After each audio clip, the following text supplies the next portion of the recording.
Hey, everybody, welcome. It's so great to be here with all of you. I see some people already in the chat. For those of you tuning into the recording, if you want to be notified when we go live, because we always do the Cosmic Connection with Rick Levine live. So if you want to be notified when we do that, make sure you hit subscribe on the YouTube channel. And then also, I think there might be a way to tell it that you want notifications. Otherwise, make sure you're signed up for our Cosmic Insider, which is our free weekly newsletter. That way you're going to get notified when we have an episode coming up and also when we have a recording for you to tune into. You can do that at astrologyhub.com/insider. And I am super happy to be here with all of you. Rick, I gotta read something that someone wrote in already. Okay. All right. Greetings from the foothills of Colorado near Fort Collins. Really grateful to get to be here for some nutritious brain food from the mystical, magical, brilliant Professor Levine. How do you like that? Oh, I paid that person a lot of money to read those words that I wrote. No, I'm only kidding. I appreciate that. Thank you, old shop blues boy. Yes. All right. And we are diving into the astrology of August. I know that we are already a few days into the month, and we just came off kind of like a rip-roaring July. So, Rick, very excited to hear about the weather ahead. What would you say is the theme? Well, I think we're at a place where we've gone around, just barely going around a bit of a turning point. So many of the months are like, this next month is the point of no return. This next month is when it's all gonna. No, pretty much it's all happened. I mean, I'm not saying it's all happened, but I get the feeling, and we'll talk about why, that there's an old phrase, betwixt and between, and really those two words technically mean the same thing. Betwixt is kind of an old English way of saying in between things. And the phrase betwixt and between kind of means like we're no longer still there, but we're not yet where we're going. In other words, we've gone around the bend, but we're still in between. We're like in between the past and the future, but we don't have enough distance on the past to really see what happened, and we don't have enough experience yet with the future to know what's really happening. And so I think this month it's a bit of a misleading month, and especially in the tradition of Rick Levine, the most important day of July was August 1st, because because the full moon on August 1st was certainly an important day. And without getting into any of the politics of it, just the fact that that the past president was indicted for January 6th stuff is in some ways, a lot of people have been either fearing that or waiting for that for months, for almost a couple of years now.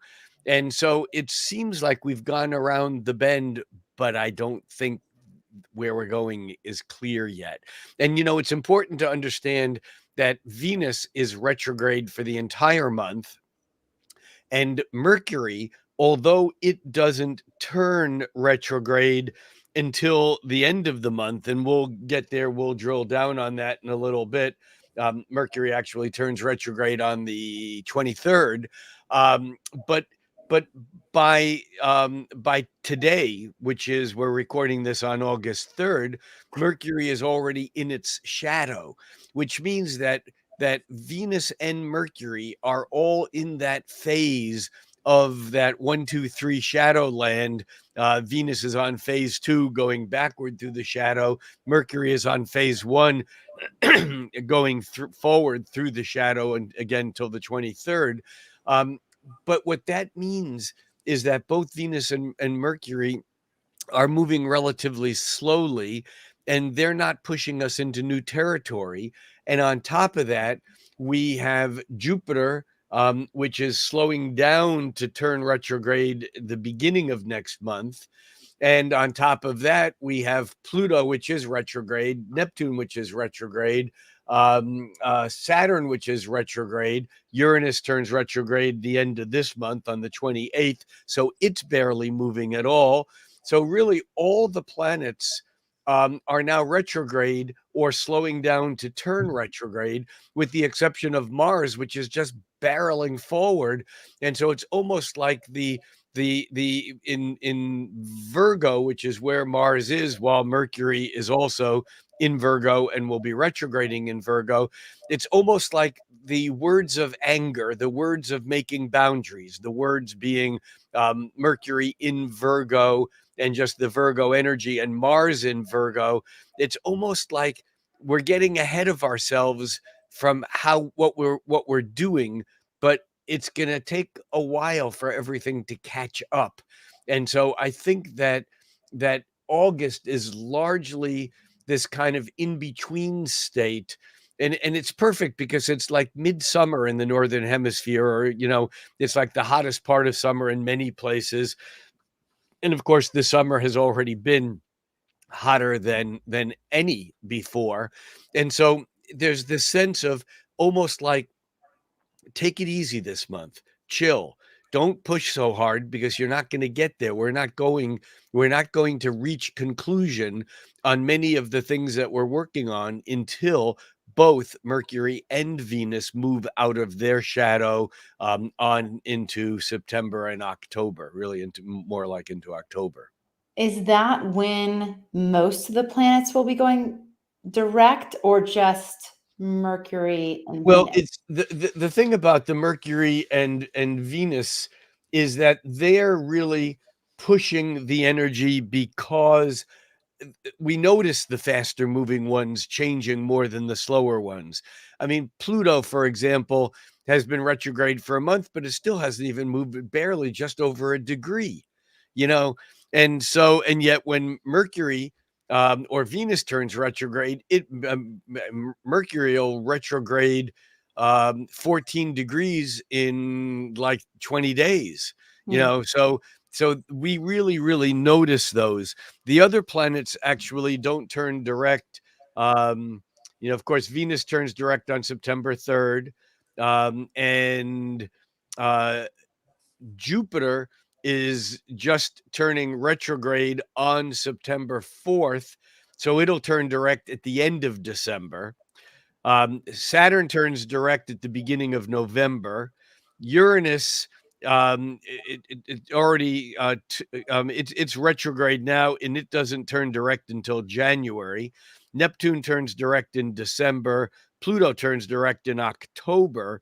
And so we're not getting the outer planets moving direct until later on.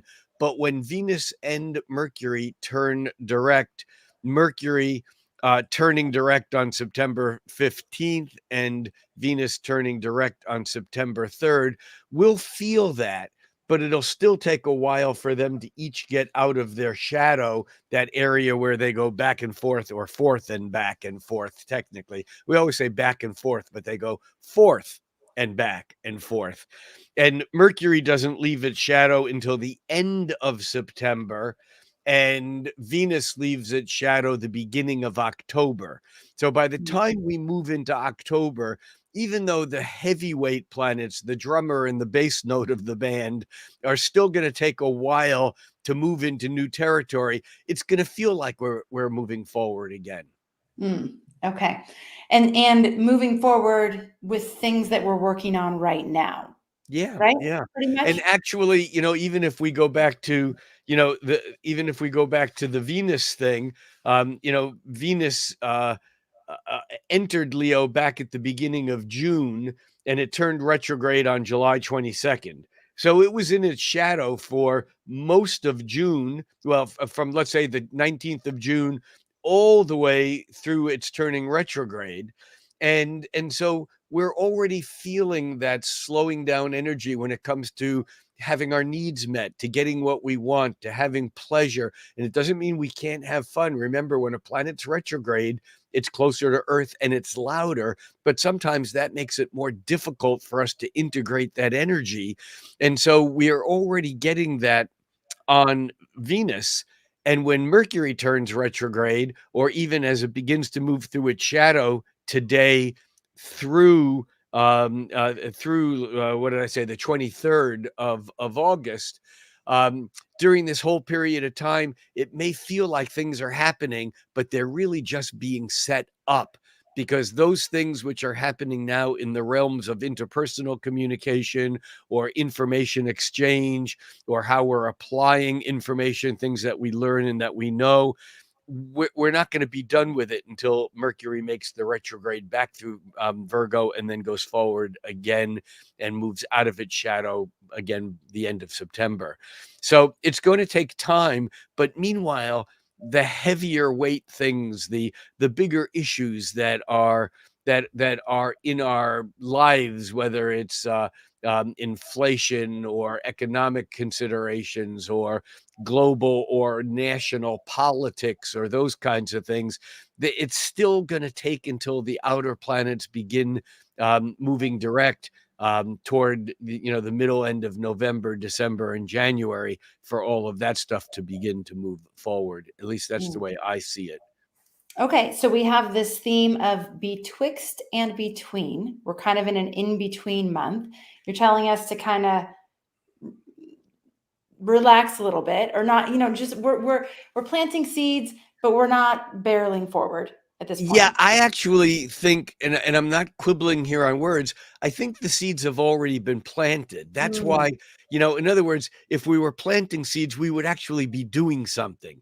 But I true. think largely, the seeds have largely been planted. Some are still being planted because Mercury is still moving direct. But I think that I think that there's no incredible surprises. I know I'm going to eat my words for saying that, because whenever you say stuff like that, the universe is listening. The cosmos are going to hear what that guy Levine said. Let's make him eat his words. Um, it just feels like the big events, and again, I have to include, the multiple indictments on the January 6th thing on Trump as part of July rather than August, even though when I recorded my original YouTube thing, which I recorded before August 1st, that was included in August. But now, because we're already past that, it's almost like that's part of the stuff that I'm talking about that's already gone down. That Mm, we're no longer waiting for that shoe to drop or that hammer to hit. And again, wherever anyone stands on it, we can't undo now that has been done. And that's the important thing here, because all right, it's been done, but now what? Well, now we're in nowhere land. It mm, doesn't, on some level it changes everything, and on another level it doesn't change anything. And mm. that's the betwixt and between. I mean, it's Yeah, not the only thing, but that's the image that I can use to describe what that means. So yeah. perfect. Okay, let's walk through the month. Oh, I thought we were done. That was just your opening volley, as you like to say. I do say that, don't I? Yes, Yeah, it's yeah. I think that's a war term, but I like to think of it as a tennis term, me because too. in I tennis think, you volley, but that's yeah. an opening volley in tennis, I think, is called a serve. But Oh, let's not go down that little rabbit hole. that's true. So I was always thinking tennis too, but that is a good point. yeah, no, I think that when there's a large array of weapons being discharged, that's Mm, called a volley. mm, So, and I don't know what that has to do with tennis, if anything, but yeah. So let's talk about the month, and we really do, even though it's the third, we really do need to, just for a moment at least, talk about the first, because going into August, that transition from July into August, so powerful. I mean, with Pluto still squaring the nodes, and with Mercury opposing Saturn, and we had the week before Mars opposing Saturn, this hot cold, do it, don't do it, and there was just so much stuff going on with that full moon, and the full moon squaring Jupiter, There's like so much so much going on. I mean, things just seem to be like really, really important. And yet Neptune in the mix, which is at the end of Pisces, is being quincunxed by stationary Venus. And remember, Venus just turned retrograde, so Venus is retrograde all month in Leo, and I think that sets up August. And I think August begins on a very, very loud note, and it's not like it really settles down. But I think I think we would be misled if we thought that the full moon and the aspects around it, including yesterday on the 2nd, we had Venus squaring Uranus.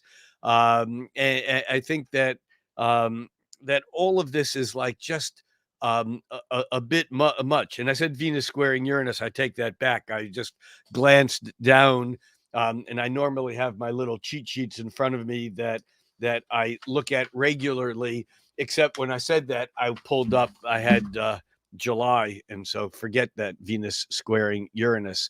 What I was really referring to is at the full moon, we had not only the full moon squaring Jupiter, but also Mars trining Jupiter, and just so much other stuff going on. With Mars also making a square and a half to Pluto. Powerful, powerful start.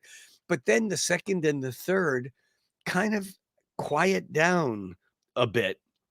And now, as we get to the 4th, we begin to pick up energy that I think builds all the way through the 6th. And what I'm talking about in particular is that the full moon was square to Jupiter, but it was about 5-6 degrees away from being exactly square, but moving into it, which means that the sun was moving into that square to Jupiter. And the sun square Jupiter is exact on August 6th.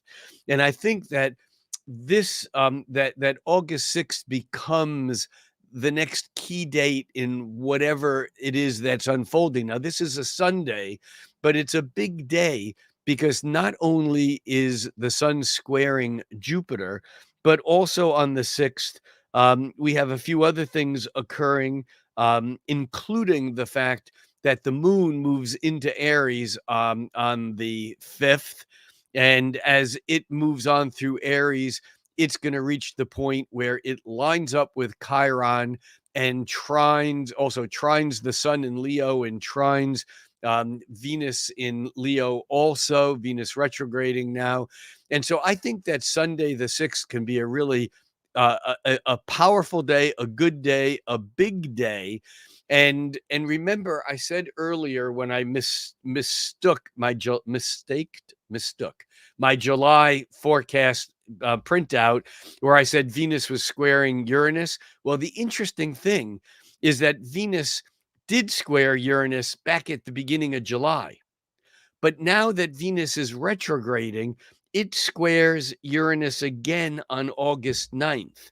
And this is the first of the significant events that we might look to in our own lives, looking back to the Venus square Uranus that happened on July 2nd. And we might think that anything around that weekend of June 30th, July 1st, July 2nd, around that period of time, was there anything in our lives that was destabilizing or exciting, or attractions that came to us? Venus, the planet of love and attraction and even money. Did we buy something spontaneously or impulsively because it's square to Uranus, kind of makes something happen in the moment? Well, as Venus retrogrades back into that same square with Uranus, that happens on August 9th, on the exact same day that Mercury is now making a trine to Jupiter.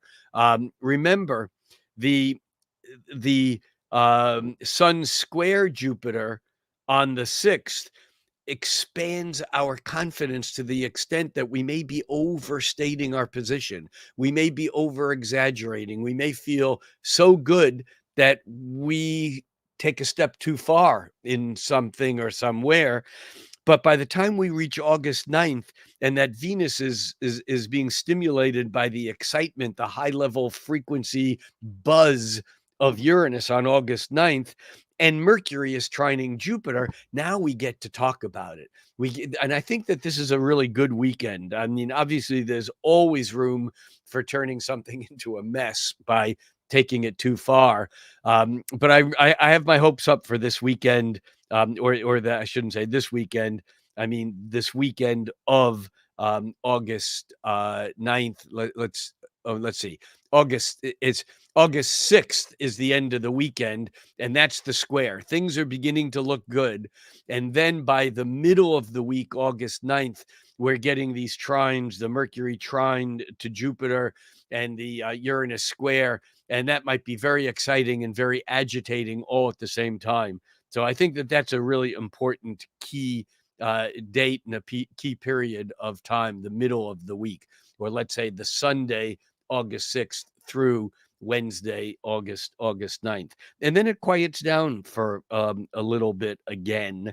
And it picks up again on the 12th and 13th, because on the 12th, which is we're back to the following weekend now, even on Friday, the 11th, we kind of begin to feel the energy because the sun is moving into a trine with Chiron that's exact on the 12th.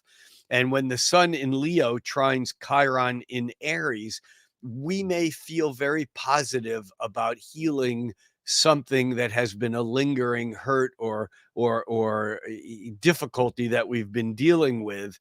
And there are other things in the chart for that day that say this is not a get out of jail free day. Mars is making a quincunx with Chiron on Friday the 11th, and so we do have a little bit of agitation or annoyance, but there's real potential this weekend, the 12th and the 13th, for healing, because retrograde Venus actually comes across the point where the sun is. And remember, when Mercury or Venus are retrograde conjunct the sun, they're between the earth and the sun. Because when you look at a chart and see a Mercury or Venus conjunct the sun, it doesn't clearly show, unless you know what to look for, which I'm going to explain in just a moment. You can't, most people won't immediately be able to tell whether that Venus is between the earth and the sun, or whether Venus is on the far side of the sun with the sun between Earth and Venus. The same thing with Mercury, because as Mercury or Venus goes around the sun, it conjoins the sun on this side, and then it conjoins the sun again on the other side. And it's very simple to tell. If Mercury or Venus are conjuncting the sun and retrograde, that means they're closer to Earth, because retrograde planets are always closest to Earth as they are compared to their normal cycle. So what this means is that Venus is invisible when any planet's lined up with the sun, and we're going to come back to that in a moment and talk about the Arab word kazimi, because when a planet is contained within the rays of the sun, it's called kazimi, or in the heart of the sun. And you see, when planets get close to the sun, even on a new moon, when the moon is close to the sun, in its orbit, you can't see it. It becomes overpowered by the rays of the sun. And in traditional astrology, when a planet gets closer to the sun, it loses its power because it falls under the rays of the sun that kind of extinguish it, make it invisible, overpower it. But when the planet is exactly contained right in the heart of the sun, within the sun, that kazimi gives that planet temporary superpowers. Instead of like being in the king's court, and being overshadowed by the king, instead you're sitting on the king's lap. And you are family. You are part of, you become like at one with the king, the sun, that is. And so on the 13th, when Venus is kazimi, it occurs exactly at 4:15 a.m. Pacific time. Um, that's a very strong Venus day because not only is Venus aligned with the sun, but it's also as close to the Earth as it gets in its cycle this time round. And so Venus is that radio station is coming in really, really loudly, and it's doing it while the sun and Venus are trining Chiron. And that's what's significant. Again, they're still about a degree apart on Saturday. So the sun makes the trine with Chiron on Saturday, the 12th, and then Venus makes the exact trine with Chiron on Monday, the 14th. But for all practical purposes, that Venus Cazimi, or the Venus Sun conjunction, is in fact trining Chiron, which gives us the opportunity to forgive, to heal. It gives us the ability to have empathy for other people, even our enemies. I always love the line, the Oscar Wilde line that he wrote.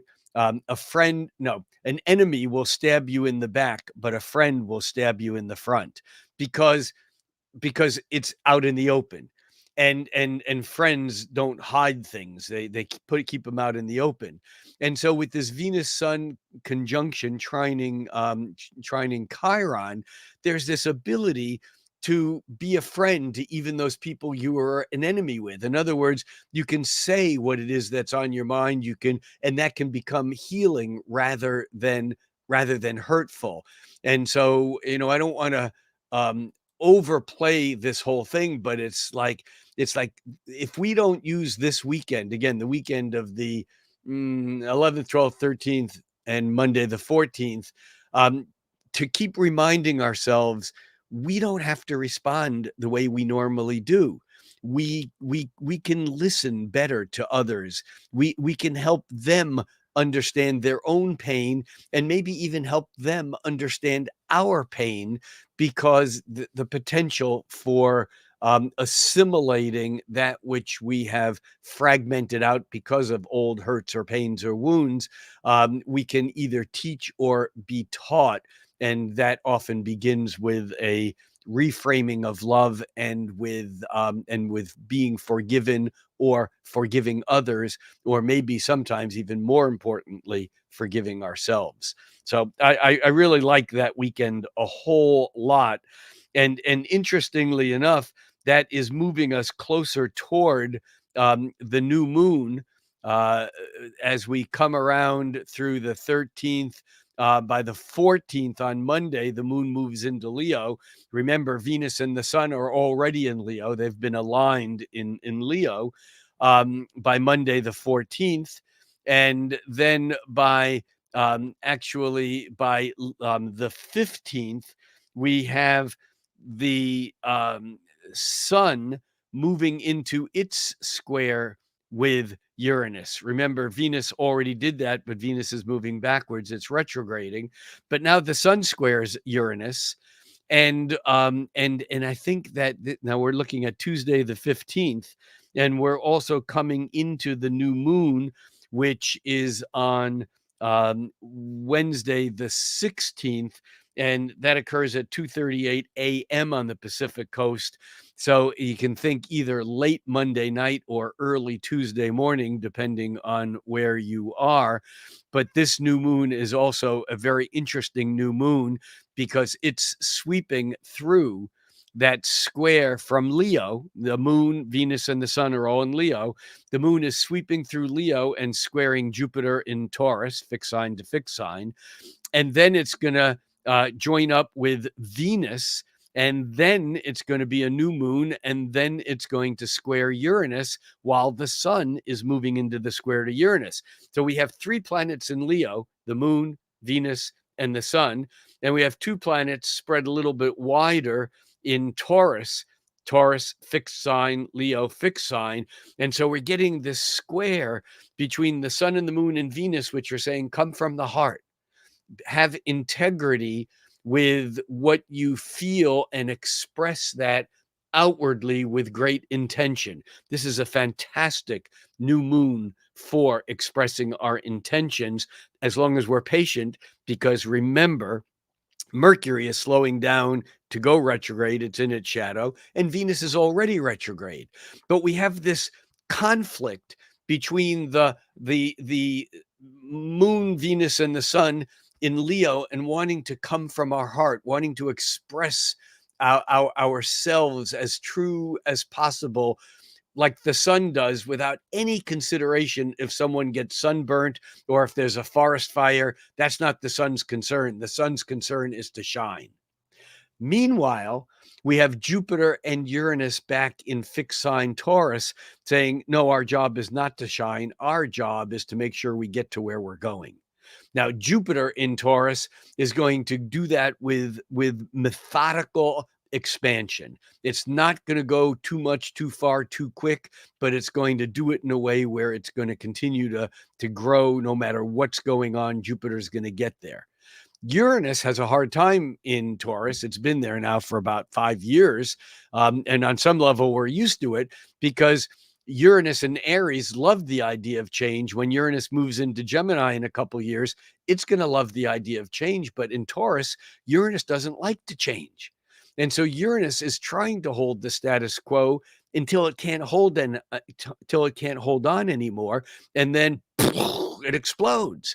And that's what we've been seeing in this past few years, is rather than easy change, we've been growing by explosions, by stops and starts and breakthroughs that are happening that seem very less than graceful, is all I can think of. And I think this new moon exacerbates that. But at the same time, there's two other things that are important. And one of them we talked about, and that is all those planets in Leo, the moon, Venus, and the sun, are all making trines with Chiron, which is, Chiron was the original mentor, the original teacher, taught Hercules, Asclepius, all these magical, things that the Olympian gods needed to know. That's why, Chiron was granted immortality, because of his ability to heal and to teach. That's good news. The other good news is we're seeing something else building, and that is a grand Earth trine. Because remember, we have Jupiter and Uranus in Earth sign Taurus. And Jupiter's mid Taurus, like 14, almost 15 degrees of Taurus. Uranus is kind of like 2/3 of the way through. It's at about 20, it's at 23 degrees of Taurus. But we have Mercury slowing down to turn retrograde, and Mercury right now is at 19 Virgo, Earth sign. Mars is at 22 Virgo. So Mercury is moving toward Mars, and they are trining from Earth sign Virgo, the Jupiter and Uranus in Earth sign Taurus. And they're all moving slowly toward trining Pluto, which has retrograded back into Earth sign Capricorn. And now Pluto at a later degree, it's at 28.5 degrees. And Mars will get there and complete that, but Mercury will almost get there, and then it turns retrograde, and Jupiter and Uranus won't get there for a while yet. But we have this feeling that this Earth trine is giving us a sense of practicality. It's almost like it's feeding into these retrograde energies by saying, you know what? You don't have to be in as much a hurry as you thought you had to be in before, because there's solid stuff that is happening and you need to build on it rather than sprinting toward the finish line that's still so far away that if you sprinted, you're going to exhaust yourself before you get to it. How's that? Oh, you're on mute. Can't hear you. I said, I love it. And I'm taking copious notes, and I can't wait to go back over some of these things.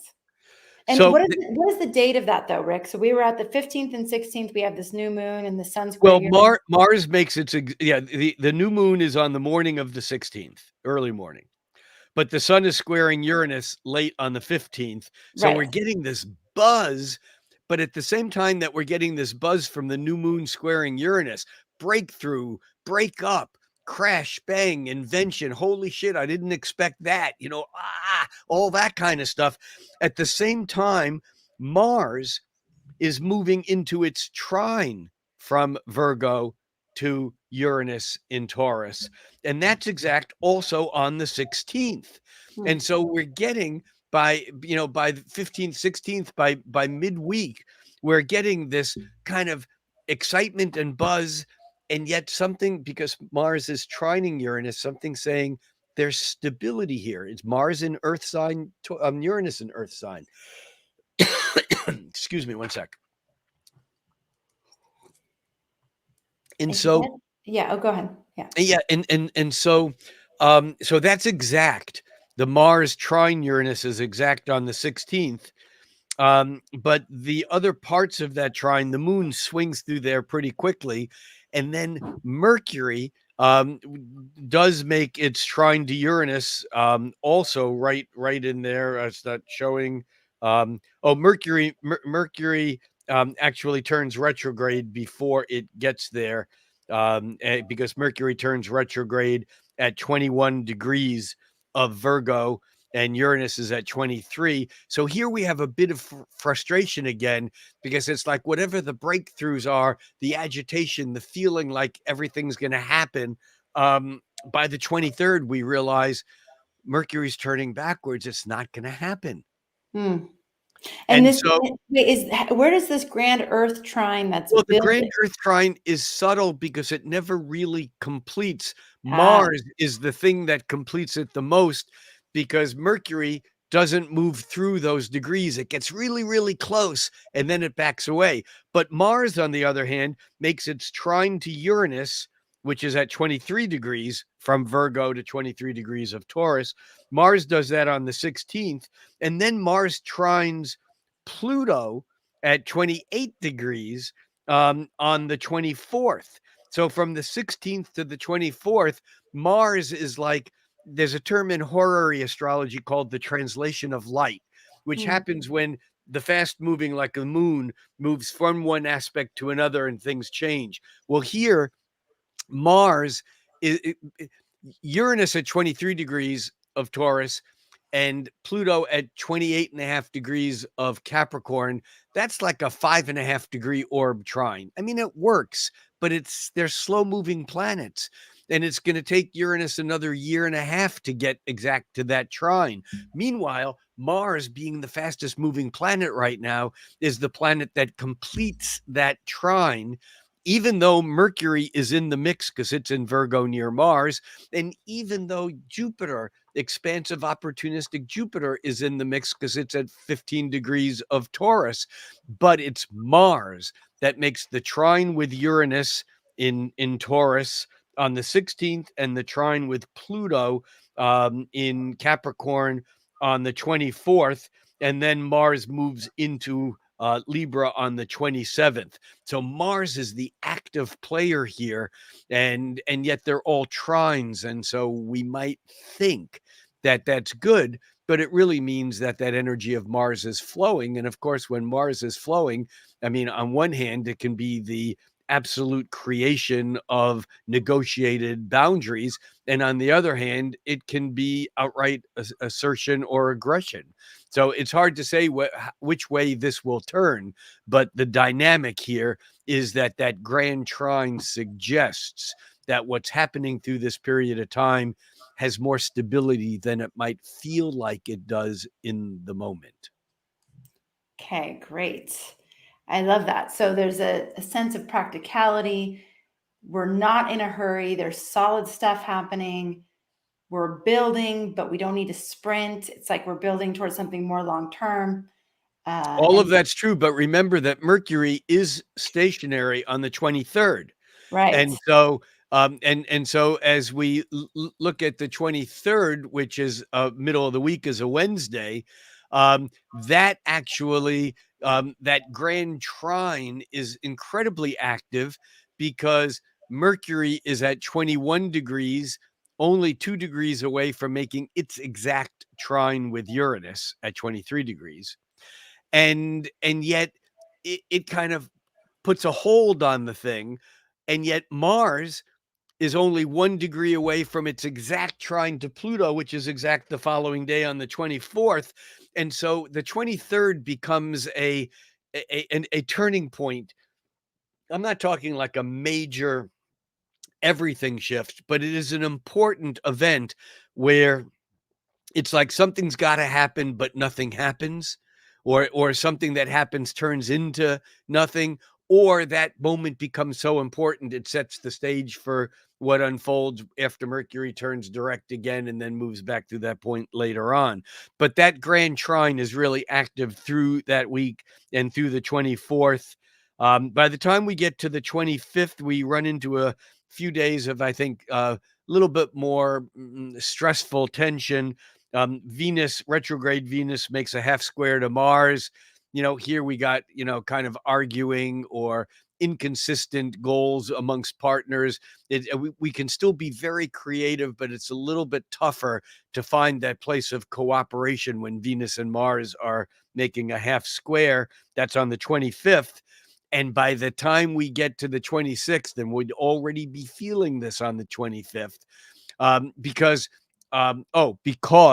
the sun moves into Virgo on the same day that Mercury turns retrograde. That would, remember, back to the 23rd.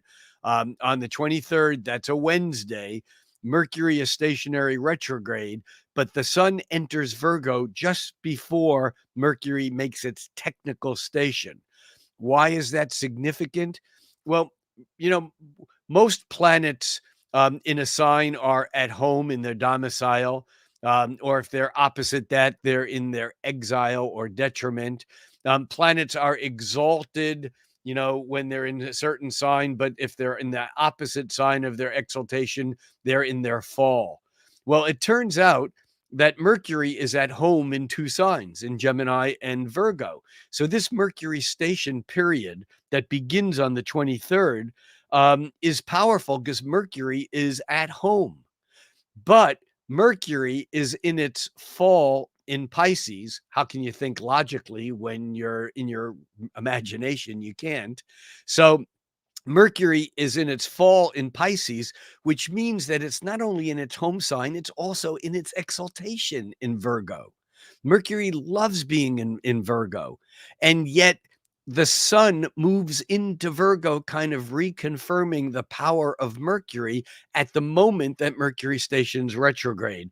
So that August 22nd, 23rd, I think we begin it with a bit of confusion because Mars moves opposite Neptune on Tuesday, the 22nd. We may not quite know where we are or what we're doing. Venus is square Jupiter. Again, exaggeration, overdoing. That's Tuesday, the 22nd. By the 23rd, the sun moves into Virgo. Mercury stations. And then on the 24th, Mars trines Pluto. We're back in our power. We're back in our power now. And then by the 25th, which I just mentioned, that would be Friday. That's the Venus semi-square, half square to Mars, bit of conflict. And yet this is all feeding into the fact that once the sun moved into Virgo on the 23rd, once the sun moved into Virgo on Wednesday, the 23rd, it's already within range and picking up an opposition to Saturn at 4 degrees of Pisces. So by the time the sun reaches exactly 4 degrees of Pisces, it will be exactly opposed Saturn. And that happens on August 27th.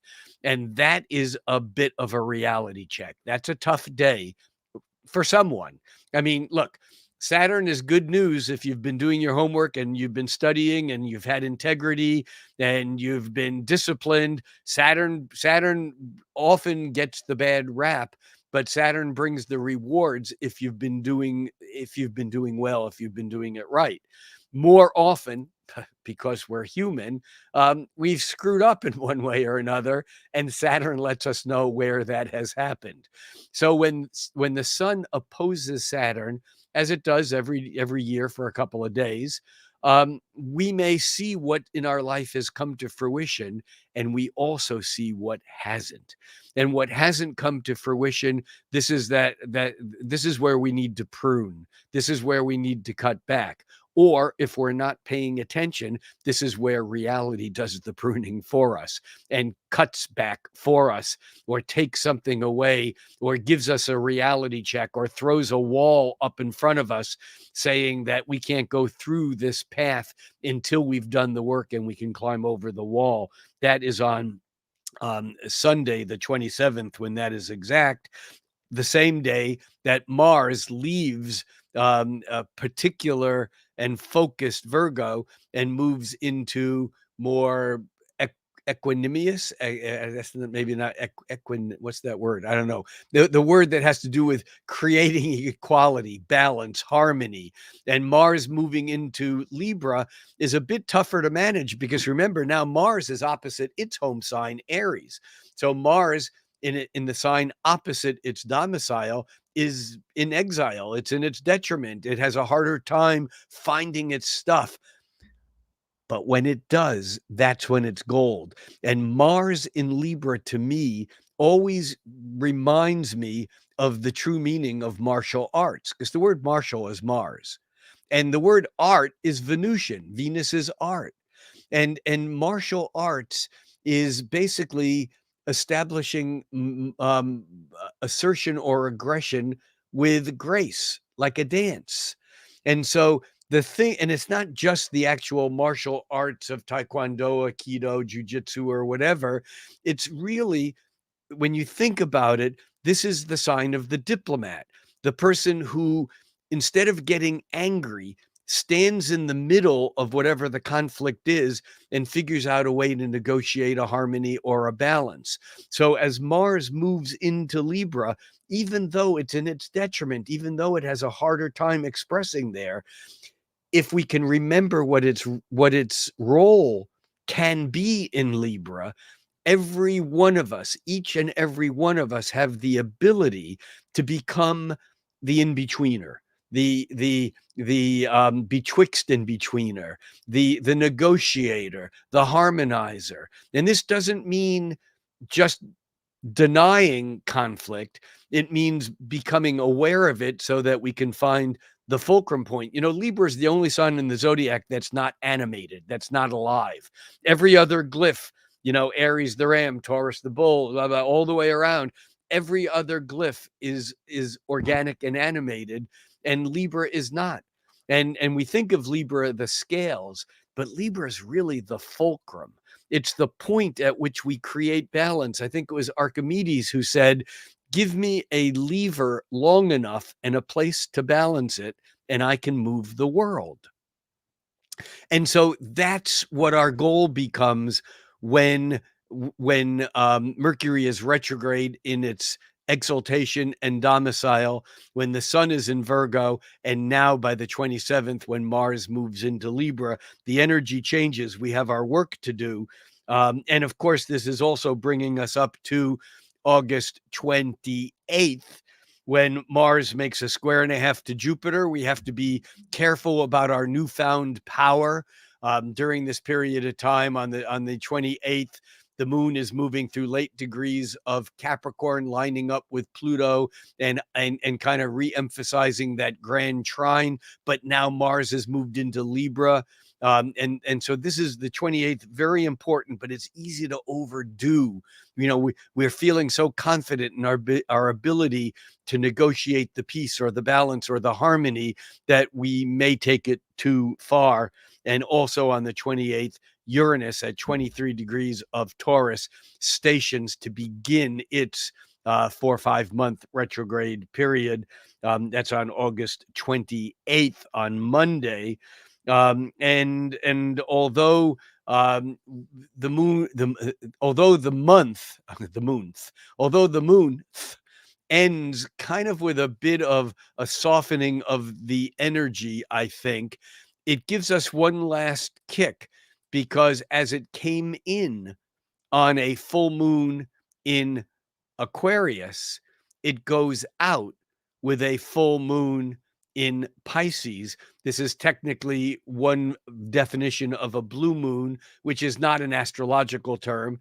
It's just a calendrical term when there are two full moons in the same month. And there are different ways of defining that blue moon, but that's one of the more common ones. And because there was a full moon on August 1st, and then there's a full moon again at 6:35 p.m. on August 30th, that'll be either on August 30th or August 31st, depending upon where you are on the planet. But this full moon is incredibly potent because it is conjoining Saturn.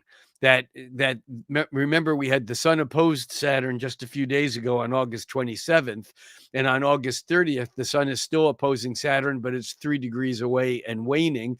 And into that, the moon comes into Pisces, lines up with Saturn, and then creates the full moon by opposing the sun. And again, I think this is the last kick of August, which is another round of that reality check, that we really have to figure out what's going on. And I think that we have the tools to do it, although without isolating all of these separate aspects, there are a number of quincunxes which are annoying and irritating and can't find resolution. And there's a number of sesquisquares, which are that high frequency conflict of a square, but even maybe even stronger. And so I don't think it's a comfortable ending to the month, but I think by the end of August, I think we have a sense of where we are and where we may be going. And I sure hope so, because we've been in the dark, it feels like, since March of 2020. Wow. So you're saying we have a sense of where we're going from that time that started in 2020, or are you just kind of joking? Well, no, sometimes it's hard to tell. Even as I speak it, it's hard for me to tell whether I'm Right. joking or not, Right. because Freud wrote a really not a very well-known book, but a very powerful book called Wit and the Unconscious, in which he makes the claim that that wit is often the way in which the unconscious expresses outside of the normal rules of what the conscious mind will allow. That's why we can say something that makes people laugh and get away with it, even if even if we said it straight, we would have been kicked out of the party or the room. Mm. So I'm not sure is the real truth. I think that there is the beginnings of resolution. I don't think things are going to happen overnight, though, because remember, even though Mercury and Venus are still both retrograde, they're both getting ready to turn direct. And as they do, it's going to still take a month for them to travel through old territory again. Right. But as they do, I think there's things that are going to happen. We're going to feel familiar. It's going to feel like it may be things begin to fall into place and make sense in September. And obviously there's a whole bunch of other different energies that we'll be dealing with. But I do think that by the end of August, we may have some more sense of where we've been and where we're going, even though it's not 100% yet. Mm. Okay. Well, sounds like a lot going on. Do you think I should attempt to summarize what you Yeah, just? but before you do, just a very quick sentence. I think that you just nailed it exactly. It seems like there's a lot going on. Mm, And I think the key word here is seems, because that's why we're betwixt and between. mm, Because even though there's a lot of things going on, they're either planets are moving slowly, or they're retrograding, or they're getting ready to retrograde, and the rest of the story is not yet being told. But yeah. it feels like a lot's happening, a lot of Right. noise. Right. A lot of noise that won't be resolved until like September, October is what I was hearing. Yeah. Okay. So you're saying take it easy, don't push, no conclusions again until these planets get out of their shadow from the retrograde. That's Venus and Mercury, especially, Yeah, right? Which is yeah. happening in September. Well, And again, they're the ones that are the most obvious. right. The ones that are the most obvious. Okay. So essentially, we're between places in this month. And we have some like numbers or dates on the calendar to highlight. That includes August 6th. And it's kind of like the 6th through the 9th. You said the 6th is a key date, a big day, a good day. We may overstate our position and we may take a step too far. So just have that in your mind.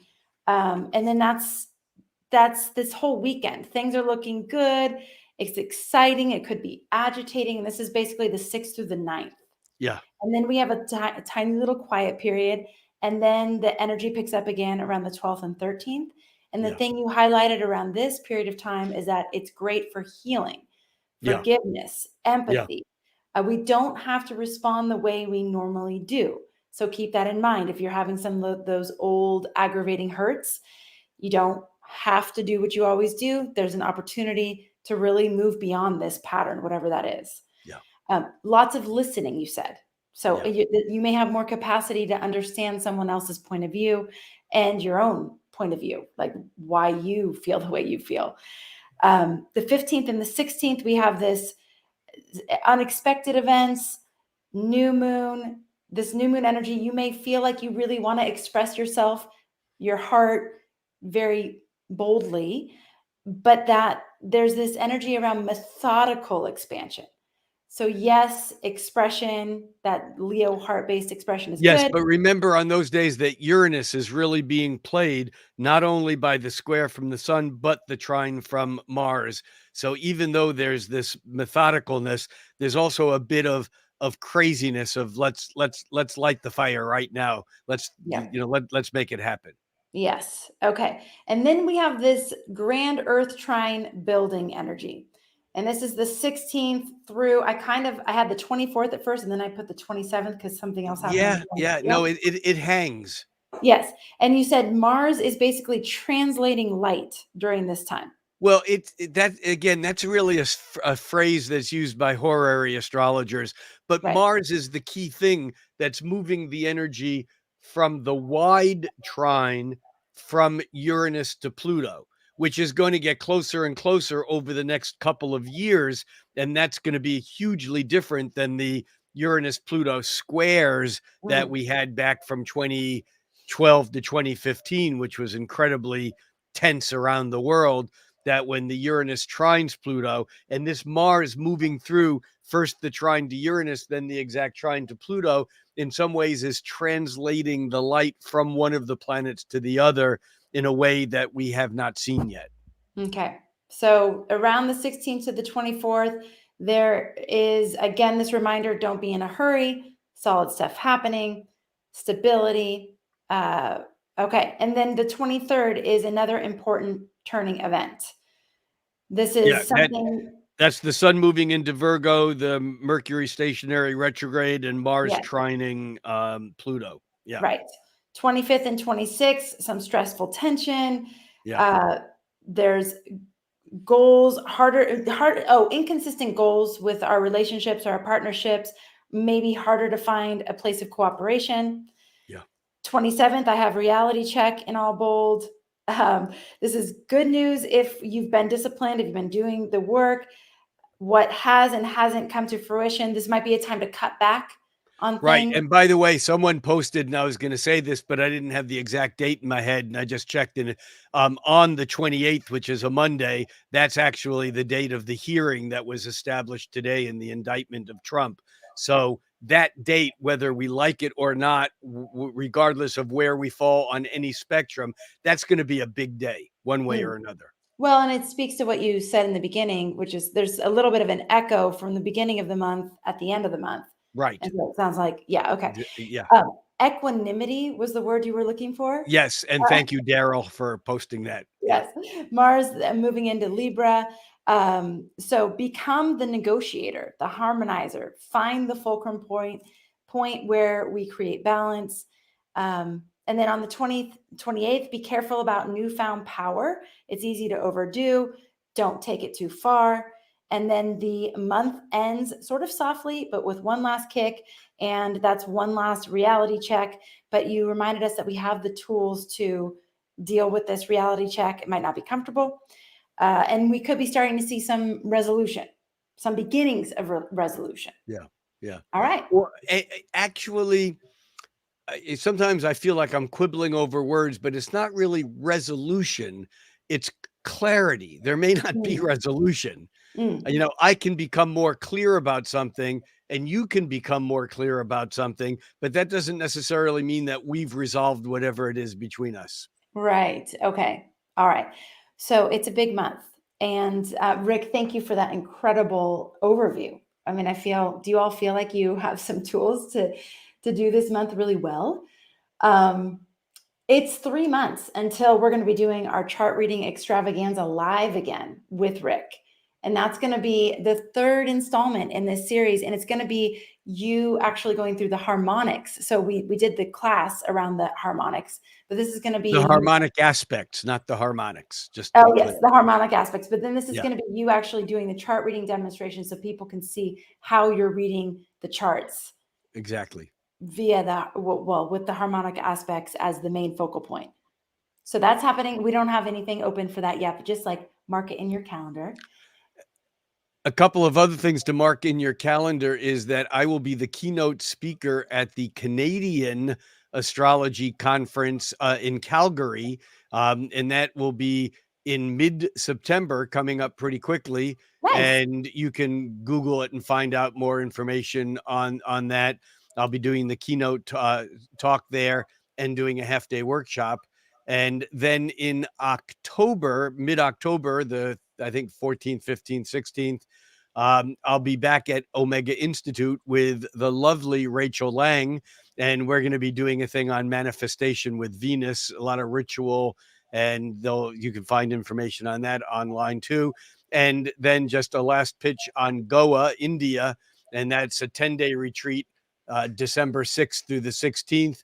There's still about a handful of openings that will fill up. And if you're interested, check out heavenandearthworkshops.com. And thank you for the opportunity, Amanda, just to mention those things along the way. Oh, amazing. Yes. And all just to be able to be with Rick in person, it's a whole different level. So Well, I anytime. would say the same thing about being with Amanda in person. I remember the first time we were in person together, we went out for a quick bite to eat that lasted about 2 hours, if I remember Yes. correctly. Oh my gosh, it was the best. I will never forget It that was lunch the best. in Chicago. Yes. Yeah. Okay, so I think that's it. I'm trying to think if there's anything else that we want to make sure you all know about. Um, oh, Rachel Lang is going to be an inner circle astrologer here coming up, Good. and I think in the very beginning of 2024, and she's incredible. I love Rachel Lang. Yeah, yeah. Another No, amazing Rachel person. is one of those people like you. I met her at an astrology conference many years ago, and it was just like boom. It was just Yes. like wow. And we've been talking about doing something together for years. And finally, when we pulled this off at Omega, we're excited about it. So You yeah, two would be fun, if fun, like duo panel event on the Cosmic Connection too. I'm sure that she'd love to also. Yeah. And actually, maybe even before the Omega thing, we could do something and talk about Venus or what we're going to do and some other things. Rachel has a master's degree in theology, Mm. and she's a really good astrologer and really comes from the heart. She's just a really dear person. So I And she's really written a respect bunch her. of books, and I mean, she's just super cool. She was one of the first astrologers I interviewed ever in like 2015. Really. I didn't even know who all of you were at that point, but I knew she was definitely someone special. Yeah, So most of us still don't know who we are. that's true. All right, everybody, thank you so much for being here. It's been really fun to see you in the chat. If you are catching this on the recording, please make sure that you subscribe to the channel, give us a thumbs up. It helps us get the word out even more. Also, you'll know when we go live. So we do the Cosmic Connection live. So if you subscribe to the channel, you'll get a notification. You can hop on. But And Amanda, yes. should we announce, and if we shouldn't, it's too late, that we're going to be moving from Thursday to Wednesday? Oh, yes. We're going to be moving from Thursday to Wednesday, starting on the next Cosmic Connection, which will be not next week, but the week after. Right. So, yes, we've been on Thursdays for a very long time. So, it's a good thing to say. Yes. Yes. All right, everybody. So we're Thank you. moving from Thor's day, which is Wave's Jupiter's day, to Yes. Mercury's day, Woden's day. I think that sounds exciting. I think Yeah. it's going to be a whole new energy for the show. Yeah. Yeah.